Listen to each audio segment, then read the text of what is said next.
D'après plusieurs ONG en charge de la protection de la famille, des femmes et des enfants, les difficultés économiques, le confinement en domicile et le couvre-feu en Côte d'Ivoire ont provoqué une explosion des violences conjugales. Une enquête menée jusqu'avant la crise sanitaire par l'Organisation des citoyennes pour la promotion et défense des droits des enfants, femmes et minorités montre que 70% des femmes à Abidjan ont déjà été violentées par leur conjoint. Qu'en est-il alors des autres pays? Dans sa longue robe tachetée, Angèle accepte de se confier sur sa vie privée. Elle le fait, dit-elle, parce que les violences se sont multipliées ces dernières semaines.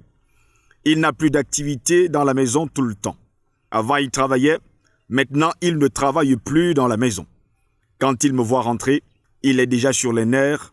Il me dit « J'ai mes factures à payer, j'ai ma maison à payer, je ne sais pas comment faire pour résoudre mes problèmes. Et toi, tu me poses des questions. » Et là, il commence à me battre, raconte Angèle. Des coups, des cris. Cette mère de 2 enfants, restauratrice, subit des violences psychologiques et physiques qui la font beaucoup souffrir. Mais elle refuse de se rendre à la police car elle a peur de tout perdre. Quand tu dis ça à une personne, on te dit « mais va à la police pour expliquer ton problème, pour que la police intervienne. » Mais si la police vient pour faire coffrer mon mari, je fais comment avec les enfants? Demande-t-elle désemparée. Dans le quartier d'Abobo, à Keiko, elle apporte un soutien quotidien à des femmes victimes de violences.